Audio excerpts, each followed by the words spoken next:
morning, aviators. It's a beautiful start to the day here in sunny Oregon, and whether you're flying high or grounded with a cup of joe, we've got clear skies and good vibes ahead. That's right, and today's a special day because at the beginning of April 2024, we'll be celebrating the start of the first round-the-world flight, because a century ago, a few daring souls strapped into fabric and wood machines and rewrote the limits of possibility. Can you believe it? And today, well, the sky's still calling.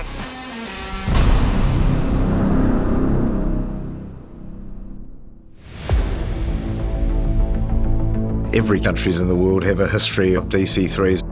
And almost every airline in the world used the DC-3.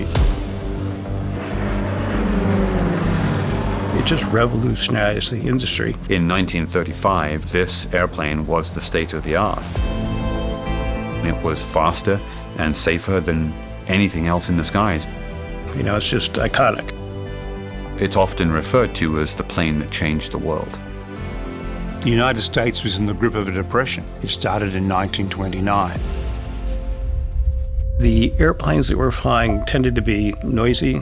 They were uncomfortable. It was dangerous. It was expensive. People were losing their lives and losing their livelihoods and losing their fortunes. And it was the crash of one transcontinental and Western Fokker that really galvanized the industry into the need for something far better. Donald Douglas was the greatest geniuses of the 20th century. He started Douglas Aircraft in Southern California, based in Santa Monica. He was like a rock star. Everybody wanted to work for Doug. He and his team came up with the first commercially viable and safe airliner design.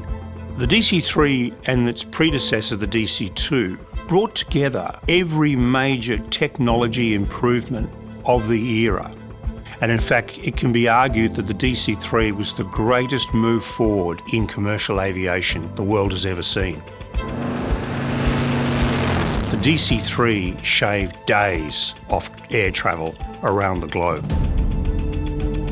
We really owe Donald Douglas and Douglas Aircraft a debt of gratitude because aviation has become, so commonplace in our lives. The spirit of Douglas. She was built at Santa Monica as a C-53 and immediately was transferred to the CBI, China, Burma, India Theater. We really don't know where she went. We don't know what she did. There is one photograph of her in Burma taken in late 1942. So we know she was in Burma at some point. She was transferred to civil ownership. To civilian air transport. What became Air America. Which was basically a subsidiary of the CIA. Where did it fly? Who did it fly? Did it fly Chiang Kai-shek out of China over to Formosa, now Taiwan? This airplane spent 12 years in hostile environments, in theaters of war, well beyond the end of World War II. Finally, the airplane was repatriated to the United States and sold into private ownership. The configuration that we have her in today for corporate use was embodied at that time, 1952. That's just the summary. As we're digging into the details, we're finding out more and more things all the time. The aircraft's 82 years of age. It's got a story to tell, and that's the bit that I'm really keen to do. This airplane, you have to listen to it. You have to learn to hear it. It's not an airplane where you can know everything you need to know just by looking at the gauges on the panel. It definitely has character and it has a personality. Well, she's a girl, for sure. It's a bit like boats. We call them she's. They're female. Females have way more passion, in my view. She is a little mysterious, with a far-off look in her eye, lots of memories. I think she's rugged. Once you get to know her, she enjoys company of others. She's tough. She doesn't put down roots. She's always on the move. She's passionate. An old friend that you're always happy to see. I think she loves to travel. If that means that it has a soul, yeah, it definitely does. The Douglas logo, first around the world, relates to 1923. The US Army Air Corps, which was the forerunner of the US Air Force, came to Douglas and wanted to fly around the world with the Douglas World Cruiser. In 1924, the project was launched from Seattle. Seattle through Asia, through Europe, across the Atlantic, back to Seattle. It took 6 months because of all sorts of little incidents on the way. And when they returned, 200,000 people turned out. They became the first aircraft to go around the world. Breaking news. This just in, a historic decision has just been made. A bold new mission has just been announced by the team of the iconic DC-3 Spirit of Douglas.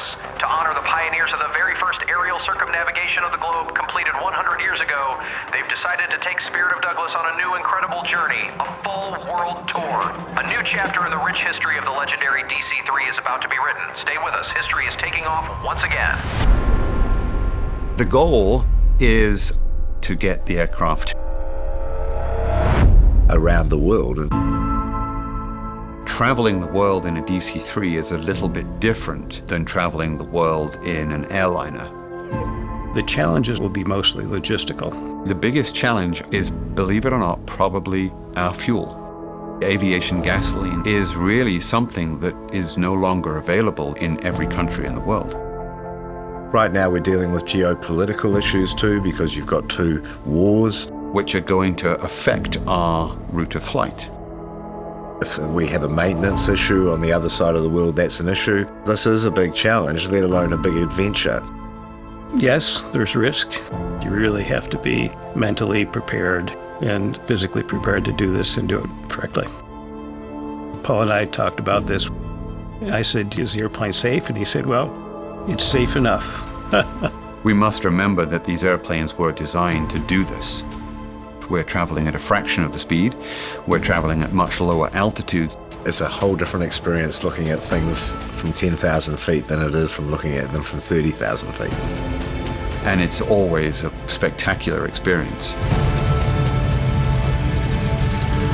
How long that journey may take, indeterminate at this stage. It's new, it's exciting, it's a sense of adventure, and I think is a once-in-a-lifetime experience. The first thing to do is obviously to get it across the Atlantic. In the short term, we're going to get the aircraft to Europe. And that's the first part of our journey.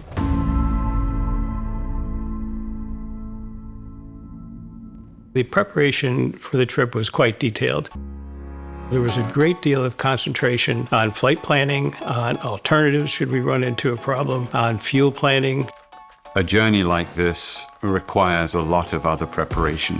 A small issue at home base turns into a huge issue when you are in Nusasarek. So a lot of thought has gone into carrying what we call a flyaway kit.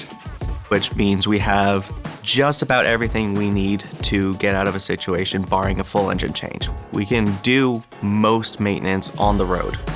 We need to carry enough oil. The aircraft consumes oil at about 1 gallon an hour. So we need to flight plan between stops.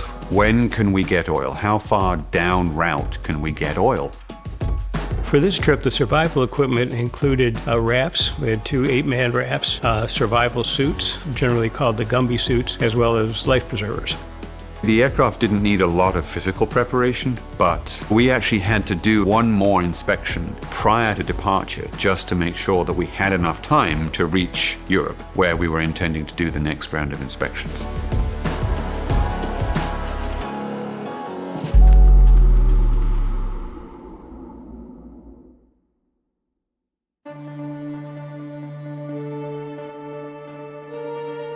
The morning departure was a relatively early start. The departure time we set for, as I recall, around 7 a.m. We were trying to make a lot of progress in the first couple of days, get across the North American continent as quickly as we could. With so many details in preparation ahead of time, you end up at departure day running through those lists in your mind. Did I get everything? Have I thought of everything?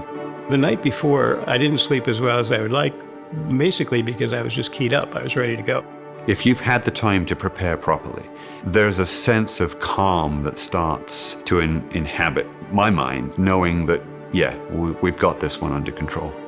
Preparations were done. There were plenty of people there to help us. Let's get this thing on the road. Which way would you like to take off today? I think the choice is ours.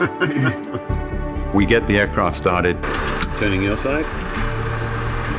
3, 6, 9.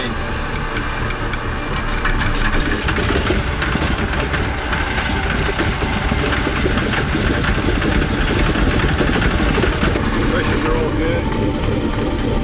Everything good outside? 6, 9.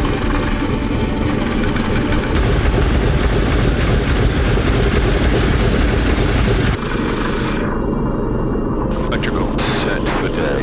Acme gyros all agree, pressures and temps. We are ready for taxi. Taxi down to the runway.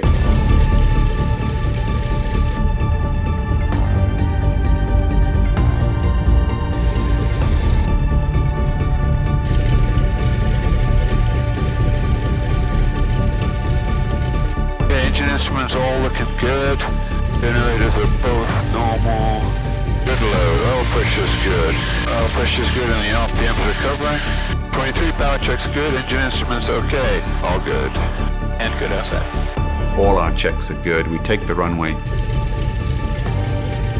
We're going to use 52 inches for takeoff here today. We're heavy. We're going to use probably 3/4 of the runway. Odyssey Tower, Feathers 8336 Charlie, departing on runway 35. A mile of runway will take you anywhere. Okay, ready? Ready. Pour on the power. We're accelerating down the runway. Everything looks normal. Power's coming up. They look good. Power set.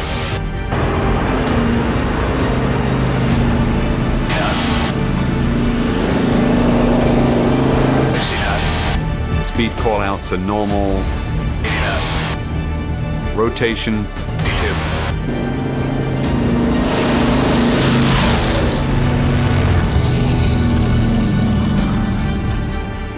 Gear up. Positive rate, gear up.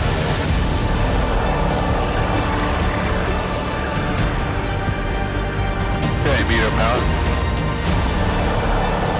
And climb power, climb checks. Did your gear come up? Yes. You sure?